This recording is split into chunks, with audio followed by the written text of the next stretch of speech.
지금 이 이야기를 듣고 계신 분들 가운데 이런 마음을 가진 분들이 많으실 것입니다. 재테크라는 말만 들어도 괜히 어깨가 굳어지고 나와는 다른 세상의 이야기처럼 느껴진다는 생각 말입니다. 젊은 사람들만 하는 것 같고 이미 늦은 것 같고 잘못 손대면 그동안 지켜온 것마저 잃을까 두려운 마음도 있으실 것입니다. 그런데 바로 그 생각 때문에 많은 분들이 가장 중요한 첫걸음을 놓치고 계십니다. 오늘 이야기는 돈을 불리는 기술보다 먼저 마음을 다잡는 이야기입니다. 재테크 왕초보라면 반드시 이 순서로 시작하셔야 합니다. 이 흐름을 놓치시면 아무리 좋은 정보도 독이 됩니다. 먼저 완전한 몰입형 오프닝을 드리겠습니다. 어느 날 통장을 들여다보다가 문득 이런 생각이 듭니다. 평생 일만 했는데 내 돈은 왜 이 자리에 그대로 있을까 하는 생각 말입니다. 누군가는 가만히 있어도 돈이 늘었다고 하고 누군가는 이미 준비를 끝냈다고 합니다. 그 이야기를 들을수록 마음은 더 급해지고 그 급함은 결국 잘못된 선택으로 이어집니다. 재테크 초보가 가장 많이 실패하는 순간은 바로 이 마음이 앞서 나갈 때입니다. 공감되는 인트로로 이어가겠습니다. 중년 이후의 재테크는 젊을 때와 완전히 다릅니다. 잃어도 다시 벌 시간이 충분하지 않다는 것을 몸으로 느끼는 시기이기 때문입니다. 그래서 더 조심해야 하고 그래서 더 단순해야 합니다. 재테크 왕초보에게 필요한 것은 용기가 아니라 기준입니다. 여기서 첫 번째 마이크로 후킹을 드리겠습니다. 재테크는 돈으로 시작하지 않습니다. 돈을 대하는 태도로 시작합니다. 이 말의 의미를 끝까지 들으셔야 합니다. 어느 중년 남성의 이야기입니다. 평생 월급을 받아 가족을 책임지며 살아오신 분입니다. 남들처럼 큰 실패도 없었고 큰 성공도 없었습니다. 그는 늘 이렇게 생각했습니다. 나는 재테크와는 거리가 먼 사람이라고 말입니다. 그러던 어느 날 퇴직을 앞두고 통장을 다시 보게 되었습니다. 그 순간 마음이 덜컥 내려앉았습니다. 돈이 모자라서가 아니라 돈을 어떻게 다뤄야 할지 전혀 모르겠다는 사실 때문이었습니다. 그가 처음 한 선택은 투자가 아니었습니다. 그는 먼저 자신의 돈 흐름을 바라보는 것부터 시작했습니다. 어디서 들어오고 어디로 나가는지 말입니다. 이 단계에서 많은 분들이 실망합니다. 너무 당연한 이야기 같기 때문입니다.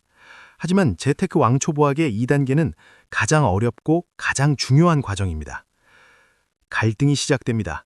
이렇게 해서 뭐가 달라지겠느냐는 생각이 듭니다. 당장 눈에 보이는 변화는 없기 때문입니다.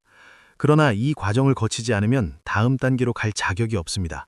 재테크는 속도가 아니라 방향의 문제이기 때문입니다. 여기서 중요한 사실 하나를 말씀드리겠습니다. 왕초보일수록 큰 수익 이야기에 흔들립니다.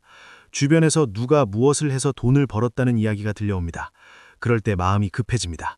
하지만 재테크 초보가 그런 이야기부터 따라가면 대부분 끝이 좋지 않습니다. 왜냐하면 그 이야기는 결과만 보여주고 과정은 보여주지 않기 때문입니다. 두 번째 마이크로 후킹입니다.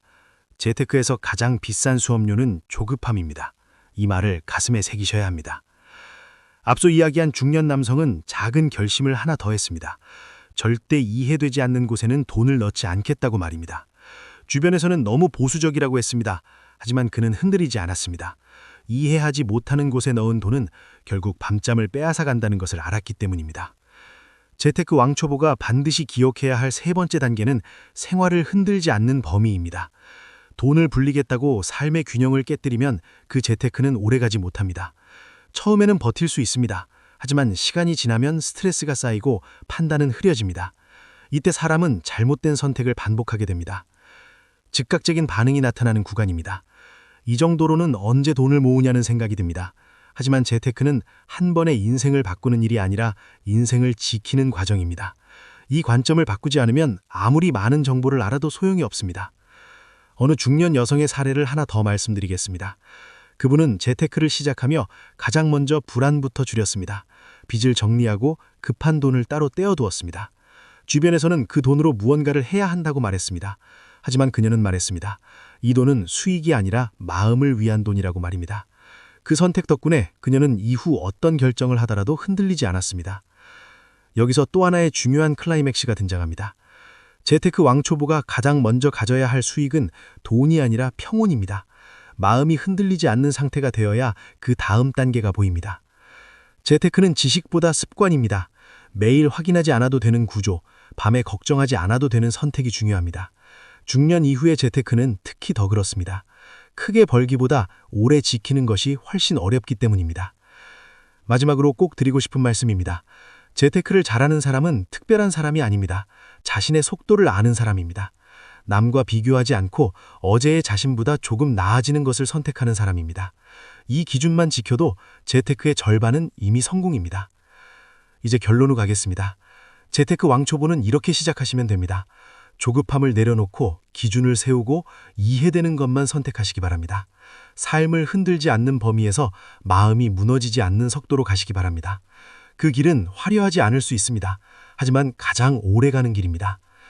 오늘 이 긴 이야기를 끝까지 함께 해주셔서 진심으로 감사드립니다. 이 채널은 앞으로도 중년 이후의 삶과 돌에 대해 겉이 아닌 속을 이야기할 것입니다. 이런 이야기가 필요하셨다면 구독과 좋아요로 함께 해주시면 큰 힘이 됩니다. 여러분의 재테크가 불안이 아닌 든든한 동반자가 되기를 진심으로 응원합니다.